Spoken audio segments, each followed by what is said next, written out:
Merci. Nous retrouvons aussi Sébastien Daune, étudiant au doctorat en études bibliques. Bonjour Sébastien. Bonjour Marie-Louise. Sébastien, selon un article paru dans Le Monde le 7 mars 2012, on ouvre en France une église évangélique à tous les 10 jours. On apprenait il y a quelques semaines qu'on va en ouvrir une à Bécomo, sur la Côte-Nord.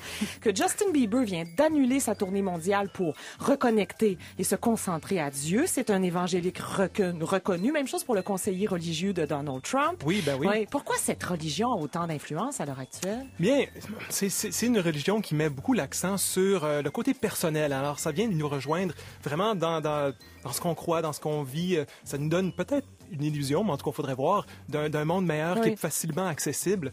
C'est pas une question de structure lointaine, c'est très proche, c'est très local. Donc, en tout cas, on va aller un petit peu plus loin pour voir ça parce que ça influence l'actualité politique, culturelle, religieuse, encore aujourd'hui. Alors, donc, on va aller un petit peu plus en détail. C'est quoi ça, l'évangélisme? Merci, Sébastien. On en parle. Dans un article paru le 7 mars 2012 dans le journal français Le Monde, on apprenait que l'on ouvre une église évangélique à tous les 10 jours en France, mouvement religieux qui a de fortes incidences politiques en Haïti, par exemple, alors que le Sénat vient à peine de voter une loi étonnante qui interdit la pratique de l'homosexualité, que le conseiller religieux du président américain Donald Trump s'appelle Robert Jeffress et qu'il est de confession évangélique, que Justin Bieber se réclame de cette religion, un évangélique reconnu. Il a annoncé le 22 juillet dernier l'interruption de sa tournée mondiale pour, et je le cite, se consacrer à Dieu. Qui sont les évangéliques? De quel texte biblique se réclament-ils et pourquoi ils sont de plus en plus nombreux? Pour éclaircir ces questions, nous retrouvons sur ce plateau notre collaborateur Sébastien Daune, étudiant au doctorat en histoire en études bibliques. Ben oui. Il y a 2 doctorants sur le plateau. Ça me rend confuse. Alors, à l'Université Laval, quand est-ce qu'ils sont apparus dans la chrétienté, les évangéliques? Bon, en fait, ça part de Martin Luther, tout ça. Hein. C'est avec le protestantisme où là, on se pose des questions sur le salut. Hein. Est-ce qu'on est sauvé? Est-ce qu'on l'est pas? Puis comment est-ce qu'on fait pour être sauvé? Donc, il y a ça comme racine. Il y a aussi un débat sur le baptême. Pendant longtemps, l'Église baptisait que des enfants. On a encore ça chez les catholiques. Puis, il y a eu des branches protestantes qui se sont dit non, il faut que ça soit une décision consciente, que je décide d'être baptisé, puis je peux pas prendre cette décision-là quand je suis un enfant. Donc, il y a eu, on les appelle les anabaptistes au départ. Ça va donner le mouvement baptiste qu'on connaît. Ça c'est depuis le 17e siècle. Mais vraiment, les évangéliques tels qu'on les connaît aujourd'hui, c'est surtout tout le mouvement de revival du 19e, 20e siècle américain, où on essaie d'avoir une foi chrétienne beaucoup plus vivante, beaucoup plus sensible, qui va nous prendre dans les tripes, puis qui est très, très personnelle. Et bon, vous mentionnez qu'on ouvre des nouvelles églises ici et là. À Bécomo? Oui. Puis c'est clairement une des formes religieuses qui est en expansion ces temps-ci, mais il faut dire que leur façon d'organiser les églises est très différente du modèle catholique. Peut-être c'est 2 modèles complètement extrêmes. Au niveau catholique, c'est très hiérarchisé, c'est très stable. Niveau évangélique, on peut fermer une église, en ouvrir une autre, puis les pasteurs, il y en a qui sont très bien formés, d'autres moins. C'est justement très... ça bouge beaucoup. C'est très exportable. On peut décider de se rassembler un petit groupe, partir de notre église ici, là. Donc, c'est une autre forme de chrétienté qui est beaucoup plus mobile. Donc, ça explique ça. C'est moderne aussi. Oui, exactement. Ça fonctionne. En même temps, excusez, mais ce qui est intéressant, c'est que cette forme-là est peut-être c'est peut-être le plus près de ce qu'était le christianisme à ses fondements même, à ses origines même. Parce qu'au départ, 2-3 premiers siècles, on parle de petites églises, dans des petites communautés à une échelle très, très, très... Exactement. C'est sûr, les premières églises en tant que telles, c'était pas des bâtiments destinés au culte spécifiquement, c'était dans des maisons. Alors, des chrétiens invitaient d'autres chrétiens pour célébrer leur foi ensemble. Voilà. Bon, alors, quand Constantin s'est converti, ça a tout changé avec les grandes basiliques. Mais bon, bref, oui. Alors, ça rappelle ce côté peut-être plus humain de la chose. On dit qu'un chrétien sur 4 dans le monde serait de confession évangélique. Au Canada, au Québec, on évalue la présence des évangéliques entre 8... Bon, ça va de 5 jusqu'à 10% selon les chiffres. Là, c'est pas très précis, Sébastien. Non, parce que justement, c'est ça aussi. Le mouvement évangélique est très diffus. Il y a toutes sortes de chrétiens évangéliques. Il y a toutes sortes d'églises. Il y en a qui sont très clairement dans ce mouvement-là. Il y en a certains qui sont reconnus comme évangéliques ils vont se le dire, d'autres plus ou moins. Alors, ça dépend qu'est-ce qu'on entend par ça. Il y en a qui vont plutôt juste utiliser l'étiquette chrétien. Moi, je suis chrétien, ou je suis born again, ou alors... Puis il va y avoir tellement de petites églises qui ont un nom très spécifique qui se rattachent pas nécessairement à quelque chose de plus grand. Donc, c'est dur de les compter comme tels. Oui. Mais on sait que c'est un mouvement qui est en effet en croissance. À quel texte biblique ils se réfèrent? Vous parliez de born again. On les appelle les born again parce que vous l'avez expliqué, c'est un choix pour eux, la religion, et non un héritage. Exact. Par exemple. Puis ils vont utiliser cette analogie-là de la nouvelle naissance. Puis ça vient d'un texte biblique de l'Antiquité, l'Évangile selon Jean, chapitre 3. Jésus rencontre un Juif qui s'appelle Nicodème et il y a un dialogue un peu surréaliste, un peu ironique avec lui, où Jésus lui dit, pour avoir accès au royaume de Dieu, faut comme une nouvelle naissance, faut naître de nouveau. Puis là, Nicodème, il dit, voyons donc, comment moi, une personne vieille, je peux pas rentrer dans le ventre de ma mère, puis bon, il comprend pas, là. J'aime que Nicodème ait un accent québécois. Ah, c'est clair. Ça, c'est dans la traduction. Mais bon, bref. Les évangéliques vont dire, justement, il faut faire cette nouvelle naissance-là. Faut renaître. We have to be born again. Alors que, ils vont relier ça au baptême. Une autre phrase qu'ils vont dire, c'est rencontrer le Seigneur. Oui. Ou puis ce moment de cette rencontre-là, c'est très défini. Ils vont dire, c'est à telle date, à tel moment de ma vie, j'ai rencontré le Seigneur, je suis né de nouveau, et après ça, j'ai demandé le baptême. D'où la relation très personnelle, très intime avec Dieu. Là. Oui, exactement. Ouais. Alors, c'est un salut personnel. Alors, je vous dis une petite anecdote. La semaine passée, pendant que je préparais l'émission, il y a quelqu'un qui sonne à ma porte, un missionnaire évangélique qui voulait m'évangéliser. Alors, on a parlé de Bible et tout ça. Bon, ils font du porte-à-porte. Oui. Et lui, il était très préoccupé par mon salut. Il voulait que je reconnaisse que Jésus-Christ était mon sauveur personnel. Et bon, alors, on a discuté de tout ça. Mais donc, c'est ça, ce qu'il y a de plus...